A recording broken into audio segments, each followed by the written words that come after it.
Welcome back. The traditional Friday highlight was always the Coronation Stakes, but the new kid on the block, the Commonwealth Cup, has come along this year. Its third incarnation. We have got a fantastic heat. Caravaggio versus Harry Angel versus Blue Point.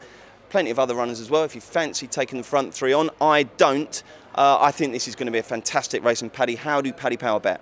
Yeah, Caravaggio's even money favourite now. Harry Angel 3-1 and Blue Point 9-2, and it's 10-1 Bound for Nowhere, the American horse, and it doesn't matter about the rest. 25-1 and bigger the rest. It doesn't, does it? This is between the front three, Paddy, isn't it? And who's going to cross that line in front? Yeah, see, one jolly could bomb out, but three of them can't. So those three look to be rock solid. One of the great things about racing is that you're always looking for an angle. You never really believe what's actually just in front of your face. It's always we heard something or something. And Caravaggio, I think, if you put that to bed, he's the one to beat with the form. Harry Angel was so impressive last time out, but the fact that Godolphin have gone and bought Harry Angel suggests that maybe they think that they need Blue Point isn't good enough to beat Caravaggio, say, for example. Maybe reading too much into it, but I think Caravaggio just is very, very special, and Harry Angel's a total head case, and you're not sure how he's going to handle the whole occasion and everything, so Caravaggio strongly will win.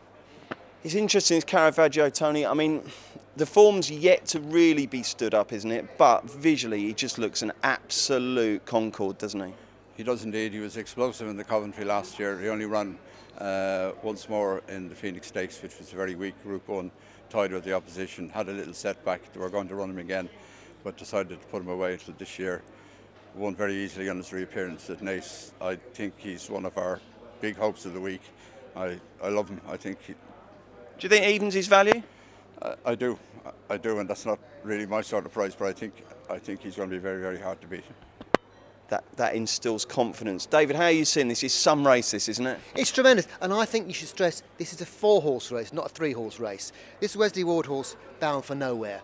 2 wins. I was watching him this morning on the Keeneland Racecourse website, watching the video of his last win there. It's 5.5 furlongs round the bend, looked really green. He powered absolutely miles clear. Now, he beat horses called Caribou Club and Kiss the Toad, and I apologise, I don't quite know how good those horses are, but he made them look like donkeys.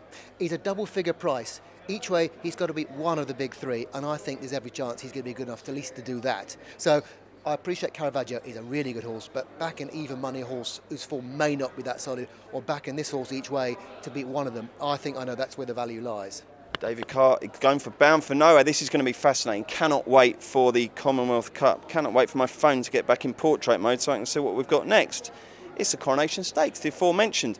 And if the Commonwealth Cup is a puzzle, this surely is a penalty kick for Winter, isn't it, Paddy? How short is Winter? Yeah, she's 4-7. I mean, she should be a penalty kick. She looks the best 3-year-old, bar none, of either sex this year. She's just been a revelation since she's moved to Aidan O'Brien. Obviously found a huge amount of improvement in her. She's come on a lot this year. She couldn't have been more impressive than she was in her 2 big Guineas wins. So I think, yeah, she's 4-7. So she's not. It's hard to say she's a backable proposition, but she'd be doubling her up with Caravaggio or something, I'd say, to make a price. But she should win. Dabby is the second favourite at 9-2. Précieuse is 12-1, 14-1 Hydrangea, 40-1 Tommyrus, and 16-1 bigger the rest. But I think it's all about Winter, yeah. If you like 4 to 7 shots, not everyone does. This is a very good 4 to 7 shot, this, isn't it, Tony? It looks, excuse me, it certainly looks that way. It's a case of not sort of going against the obvious this time. You'll be looking for a sort of value here and there, but I think her form stands up. The other 2 Ballydoyle fillies in the race were second and third behind her in the Curragh. I see absolutely no reason why they should turn the tables. I think she's pretty special, and as you say, 4 to 7 mightn't be a bad price. Yeah, I guess it'll depend on how the bookies do on the Thursday, what their approach will be. I mean, hopefully you might get 1 or 2 get a little bit leery and start getting towards the even money mark. But I mean, she's good, isn't she, David? Yeah, the one worry, she's had 3 runs already this year. Is that plenty for a filly? But there's no sign of what she's done so far that anything's catching up with her, and I think she might be getting better. And there's no doubt at all she's the best in the race.